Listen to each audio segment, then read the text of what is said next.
Any questions on any of that?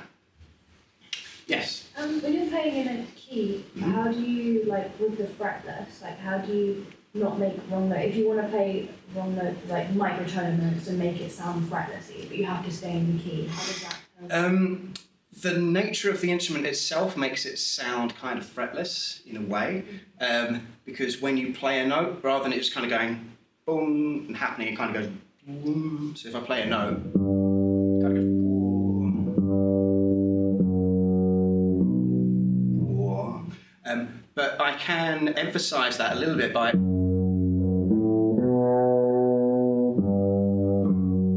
adding a little bit of vibrato to it, and some of the notes.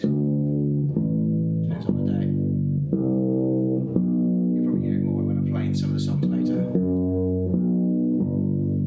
So some of the notes end up growling a little bit rather than just kind of going boo, and then you can't do anything to it. The thing that's interesting about the fretless is that you can do things to a note once it's been played, because I'm playing the note and I can move it anywhere around the place. You'll hear that with notes in a minute anyway. Does that make sense? Yeah.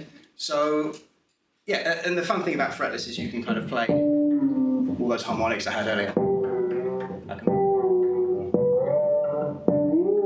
I can slide the harmonics around as well. Move them around and things, which is kind of fun. Cool, so one thing that's helped me a lot in terms of moving around the entire neck, and essentially you'll see getting quite a reasonable technique, is through transcription, and not transcription of bass parts. Transcriptions of what I said at the beginning, stuff that I don't think I've heard anyone play before. Because then I know I'm trying to make a new thing that's not been done before. I'm one of those stupid guys that basically goes, right, if a bass player's played it before, then it's been done. What am I going to learn from that? Stupid. I know it's been done, so therefore, why bother? Someone's already done it. What can I do that's not been done to keep it interesting for myself? So what I like to do is a lot of transcription of things that aren't bass parts. So a lot of the time I will transcribe guitar parts. These are solos basically, so guitar solos, piano solos, trumpet solos, saxophone solos, stuff that's not bass essentially, because that then forces me to try and play something that the instrument wasn't, let's say, designed for. I'm trying to go, right, this has been done on another instrument, how do I execute those notes on this instrument? And then the important thing is the notes that are being played, and not whether it's slap technique or whatever. So one example I tried to, well, I managed to do it when I was recording it, but I'm going to try and do some of it now. I'm going to make a mistake because it's very, very fast and very, very difficult. It's like 250 BPM or something stupid. But yeah, it's a Charlie Parker line. I'm going to try and see what I can play of it. See how much of I can do. This is very hard, so when I make a mistake, just give me pity. I'll show you a few of the things that I had to do in there that aren't your regular stuff. Right, let's see if we can do it.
Alright, got 90%.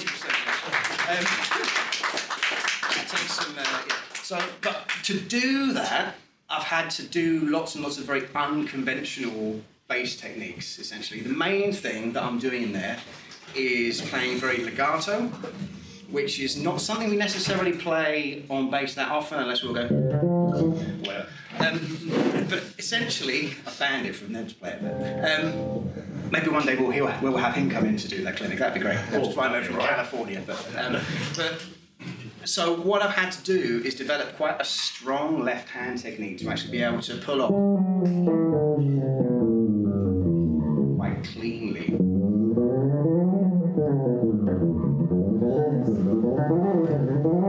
So that's all chromatics, just the scale.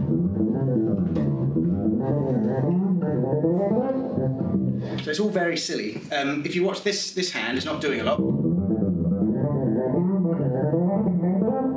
I'm just literally kind of plucking the first note on each string and then using. I don't actually even have to use that hand, to be honest. Most of what this hand's doing is muting strings when I'm going from them. So that's legato, and I'm finding that to play that solo, I'm having to use much more legato than I normally do, because what I'm doing a lot is pull-offs, lots of chromatic pull-offs. That very last phrase was it. That was microtonal as well.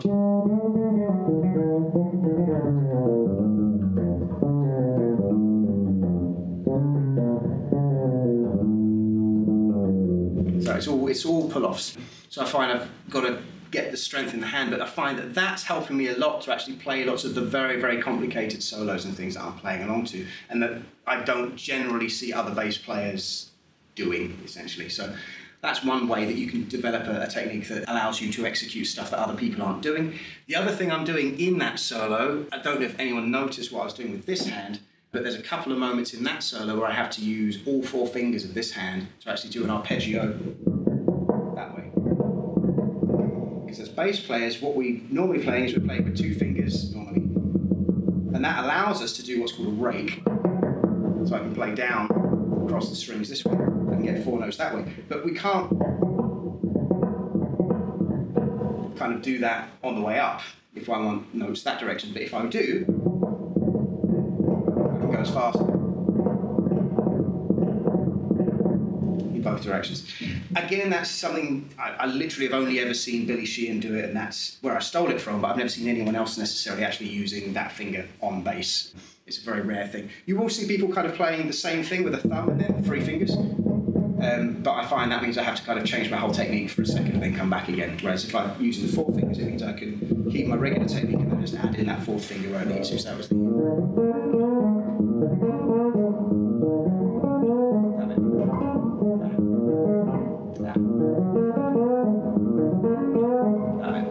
That's probably the sound of it. Yeah, that's it. So I use that sometimes if I'm trying to get arpeggios and things. I do find I'm doing that. You'll see me kind of do it in the next one as well. If I've got to do a very fast arpeggio in that direction. And that does me that, and then gives me the freedom to kind of play more notes if I'm trying to play bass chords or whatever. I can play there, I'm actually playing thumb and so on. But you can kind of add in harmonics and things in weird positions if you kind of pluck with your little finger as well and so on. So yeah, I'm generally kind of using the 4th finger sometimes for arpeggiated parts, really. A lot of the time I use my 3rd finger if I'm playing things with lots of triplets in it. So you'll see that in the next one. There's going to be lots of bits where I'm having to play quite fast triplet and complicated rhythms, and I find that's much easier for me to if I'm using my 3rd finger. If I am playing with it, I always try and keep a pattern generally of 3-2-1, 3-2-1 the whole time. Like that. 3-2-1, 3-2-1, 3-2-1, 3-2-1. And it takes a lot of practice to try and make sure it doesn't always sound like a group of 3. So you can practice it, so you kind of play, and then I'm accenting on different fingers. So I'm accenting on the ring finger, middle, index. And then it sounds like groups of 4.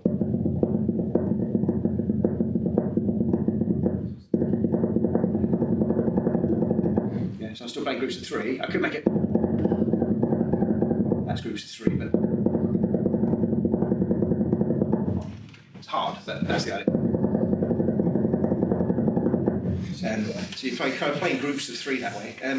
Yeah. How helpful is that? Not particularly helpful. You can do some silly things on one string, whatever. As an effect, sometimes it helps if I'm trying to keep up with guitar players who play very, very silly things.